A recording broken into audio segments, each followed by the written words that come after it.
Thank you for purchasing your new IQ stick. I'm going to take you through how to change the height setting initially. When you buy your stick, you'll notice that it's set to a medium setting. For me, that's a little bit short. The ideal setting would be to have the handle relatively near to the front crease of your thigh and your hip here. And the setting to change the height is achieved by changing the number of spaces that are attached to the shaft of the stick.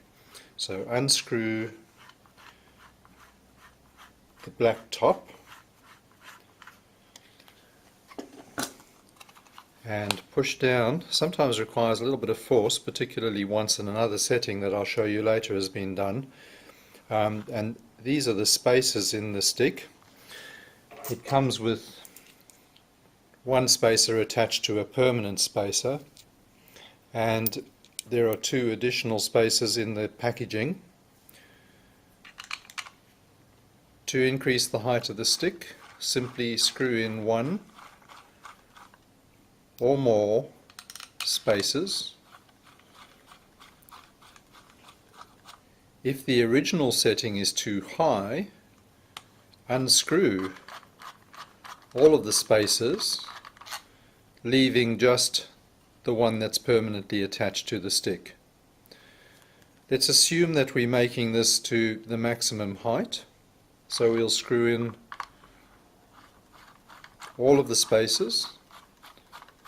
Make sure it's firmly screwed in. Take these little black rings down closer to the bottom end of the spacers. We're then going to reattach the shaft to the base. So at the bottom of the base is a black plug. Remove this.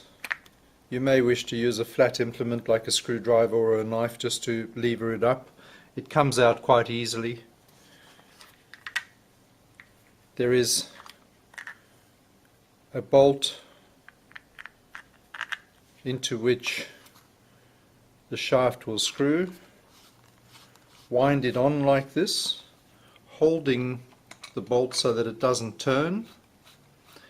Continue to wind it on until it's fast. Also in the packaging is a little spanner called an Allen key. Insert the Allen key into the bolt. With a firm grip, hold the shaft and turn the bolt with the key until it's as firm as possible. So that's the height adjustment taken care of. If you wish to adjust the weight, you can take one of these discs off. Our recommendation is to leave both discs on because it provides maximum stability for the stick. At this point in time, it's very important to adjust the position of these two little rubber rings. They are there to stop things from unwinding during regular use. The bottom ring is slightly thicker, and it can be positioned about 1 centimeter, which is about half an inch, above this little black tubular part of the base. The upper O-ring is more slender, and it needs to be placed a critical distance away from here.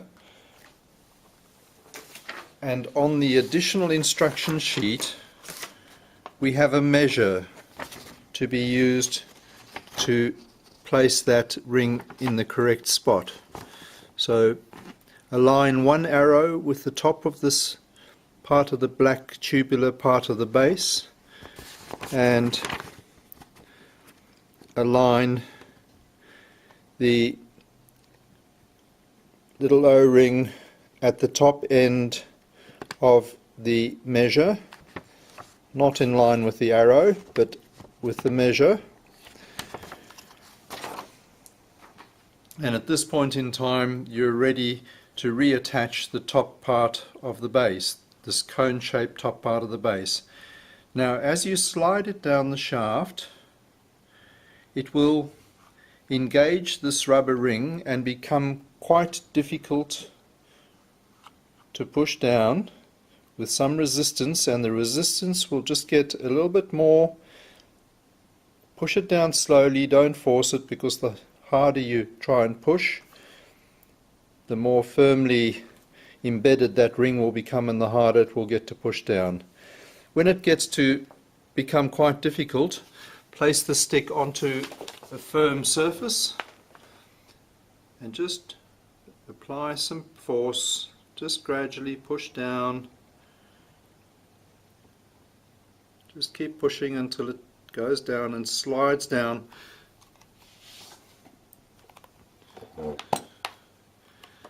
until it meets its threaded part on this part of the base. Hold firmly onto the base, and with the downward pressure as you push down, wind the top part of the base onto the bottom part of the base. It's quite a long thread, so it does take quite a lot of turning, and just keep turning it.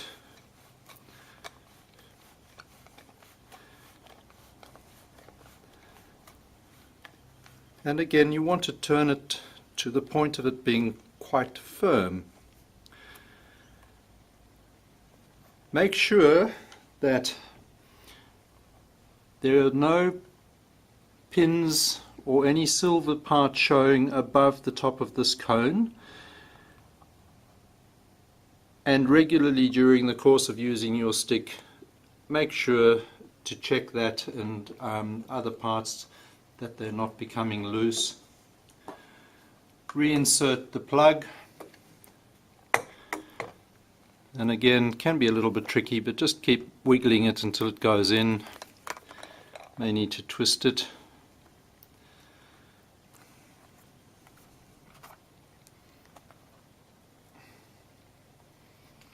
And you're now ready to use your stick. Should you have any problems with the adjustments, particularly if you don't have the hand grip strength, you may wish to try and find somebody who can help you. Otherwise, feel free to call our help number, and we can try and be of assistance.